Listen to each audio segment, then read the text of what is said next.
Hey everybody, welcome to the Fanatics of Film, and my name is Ben, and I've got my good cohorts with me. Alex. Thomas. And we just barely saw this film, and I have a lot of mixed feelings about this. Honestly, it's a great kids movie. That was like family fun, a good theme. Just a minute ago, we were talking about the Star Wars fan film flick that we just barely saw. A lot of people are wanting more of the rated PG, happy-go-lucky flicks, or at least that's the kind of direction DC is going now.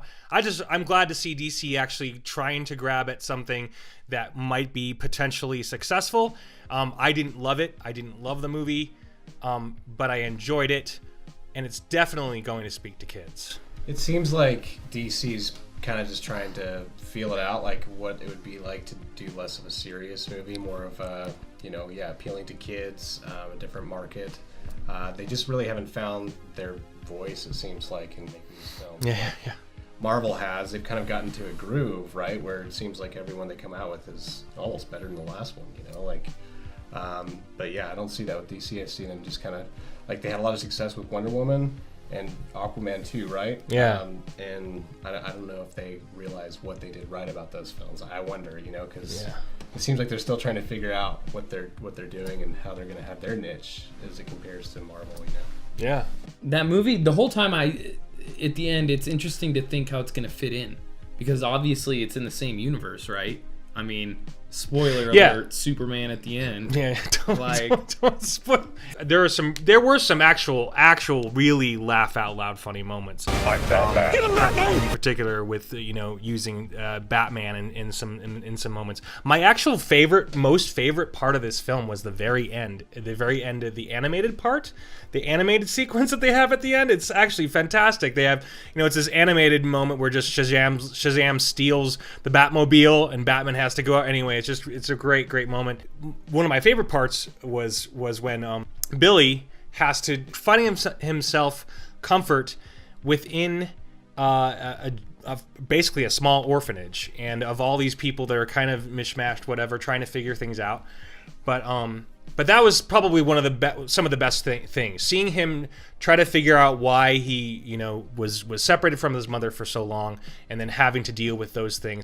I don't know. Just that was a real character struggle. Like, you see like him kind of come into his own, and then settle into the character of Shazam as he discovers what's going on with his mom, and then he's like, he kind of is forced to grow up a bit and give up the childish notion that he was pursuing, right? So at that point, you see him kind of be able to face the villain and meet him head on. I think that there's a lot about it that was enjoyable, that was engaging, but I did feel like it just I disconnected with it several times throughout the film. I didn't really mind going out for a restroom break or getting some more popcorn or whatever it was, because there were times where we're just disconnected. I feel like it was appealing to almost different. Either it was appealing to another audience, or it just wasn't conveying what it was trying to convey really well. Maybe some specifics would be good, but I just felt that way repeatedly throughout the film. It was kind of disconnected. Yeah, I agree. There was definitely some disconnect, and probably most particularly the constant, dropping the ball of the humor. There was a lot of like really bad, and I can see why some of that would work for kids, especially, and I hope it hits home with kids. Like I could see myself, enjoying that, and at least getting into it as a 12-year-old, 14-year-old kid, or someone who reads comics. The point is that that's who it's really speaking to. It's speaking to a younger audience that maybe has to deal with bullies, has to deal with these things, and in school or everyday life that we all do. I mean, everybody's dealt with a bully before, right? I mean, that's so much of entertainment right now, especially with Cobra Kai and all these other things. So much of that is centered around, or at least overcoming bullies. I guess I feel the biggest disconnect was maybe not the acting, but again, spoiler alert, is when all the other Shazams come at the end, where just having him playing like the adult child that's like fine, but then when there was a lot of them, that's when it was like, you're losing me. Yeah. Like there was definitely Zachary Levi is actually the master of He does it great. a lot of things. Yeah, he did a lot of great things, especially with this whole character. And I loved him in Chuck.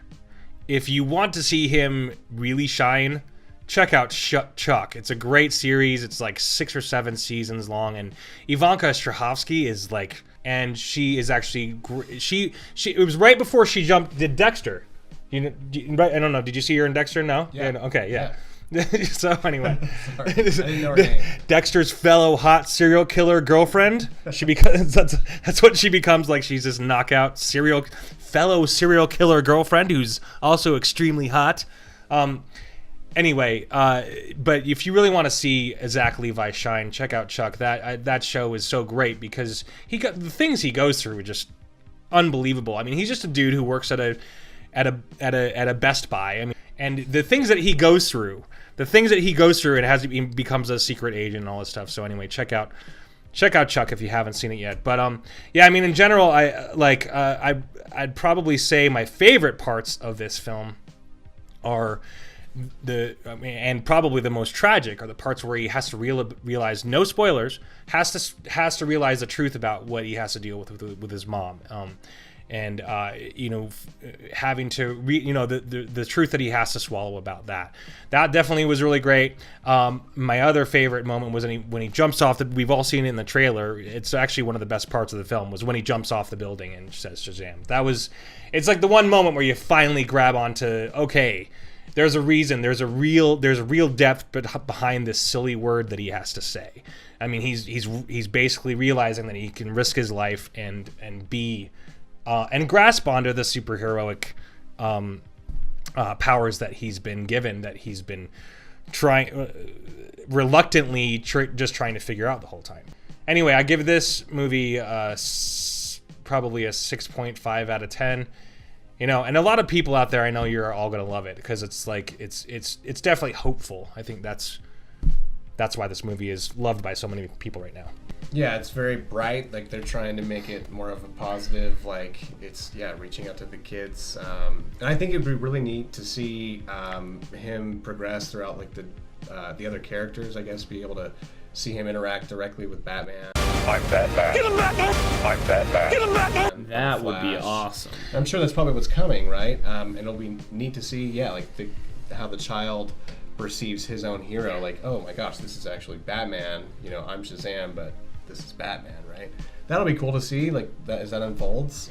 So I'm also hopeful, optimistic about it. Some of the coolest parts about this character is seeing him. I've seen all the Justice League animated films, which are badass, by the way, and some of the coolest parts about this character, about Shazam, is that he literally is just a kid among all these adults, and they're all having to fight whomever, but he's always just like being the kind of the funny awkward fanboy type of guy. I just want to see if they do a Shazam 2, if this is successful and they continue on, I do want to see them have to really get their asses kicked and have to get a little bit more serious. We're probably going to see him even sooner than a Shazam 2 because there's a Black Adam film in the works, right?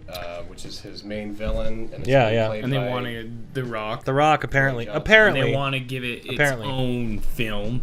Yeah. To do its own backstory on that, yeah. Mm-hmm. So that'll be interesting. For those of you who don't know, Black Adam was essentially the first chosen one by the wizard. Yeah, he goes off and kind of does his own thing. He like departs from the philosophy of the Shazamites. I don't know. The Shazamians. Yeah.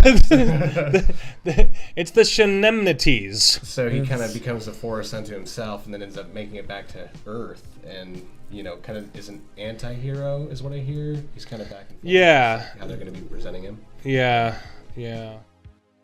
So Shazam is like the original Captain Marvel, also known as Shazam, is a fictional comic book superhero appearing in publications in DC Comics, created by C.C. Beck and writer Bill Parker in 1939. That was the original. Anyway, so that's just an interesting point of view to know that that's what originally what Shazam was, and that's what so it's interesting to see that after so many years it's become this thing. Well, yeah, there were legal battles, right, for a lot of the rights and everything, and then he disappeared for like 20 years. They didn't write anything in any comics about him, and then he showed up in random universes. Yeah, he's been compared somewhat to a degree to Deadpool in that sense, because he kind of just hops around one universe to another, but he doesn't really break the fourth wall, right, in that sense, so it can't really be compared like that, but just that he hops around and interacts with a lot of different characters in the DC universe. Yeah, he just you would see him not only in other people's comics, but in their ads too. Like he would be the one advertising stuff to buy, and he broke that barrier in the comics all the time. And so Shazam inadvertently achieved that same thing by having all these legal battles, not being able to have a comic of his own and stuff. He just popped up in different places over the years, so he's kind of has that same vibe, I guess. I recall Shazam from being a kid. I knew the whole trope of him being a kid and also being a fully adult superhero. That was the only thing I really knew about Shazam as a kid. And once again, I think it's cool that they used other cool parts of the film. Using the 7 Deadly Sins. That was kind of cool. And forgive us, spoiler alert. Having the our villain being the Envy, and that's why, of course, he just was so engulfed by envy. The alter ego of Billy Batson, a boy who, by speaking the magic word Shazam, acronym of the immortal elders, Solomon, Hercules, Atlas, Zeus, Achilles, and Mercury, can transform himself, blah, blah, blah. Does it say, the breakdown of each of those? It's the speed of Apollo, the power of Zeus. It was when he was talking about putting his hands on the staff, and then when he finally did and said Shazam, and it was swirling around, and then he was talking about what he was getting. Yeah. Those are his superpowers. I know. I thought that. And I realized that's what it was, and I was like, "Oh, that's cool. Oh, I didn't even know." Yeah. Shazam, Zeus, lightning, Shazoops. Shazoops. I would love to see more of that. Maybe even, I don't know. I love Greek gods. That's essentially what superheroes are. They're Greek gods of today, right? That's essentially what they are. They're people who we love to aspire to be, or to at least conquer our own battles in such a way that may lead us to some sort of glory. It was really good because watching our monitor of ourself is when he's in the supermarket and he gets shot in the face. Yeah, that was actually really cool. CGI was really fantastic. That was really cool. When he's shoot me in the face, I really was oh, this is about to be really cringy bad. CGI's not gonna look too good. No, it looked really good. What did he? Literally kind of it was it was quick. It looked great, and I was oh, look, it was visually appealing. Yeah, there were good scenes. There were good comedic riffs. There was some really good parts throughout. But it's just at the same time, there wasn't a flow to it. I didn't really get into the flow of any of the characters or the villain or any of that. It just didn't really connect with me. Yeah, I'm so right there with you, man. There definitely was there was a lot of parts where it was just almost, it wasn't necessarily awkward silence, just silence, where it wasn't. Maybe it was awkward. Maybe it was. Maybe there was times whenever, it was supposed to make the audience laugh, and nobody was laughing the entire audience. Yeah.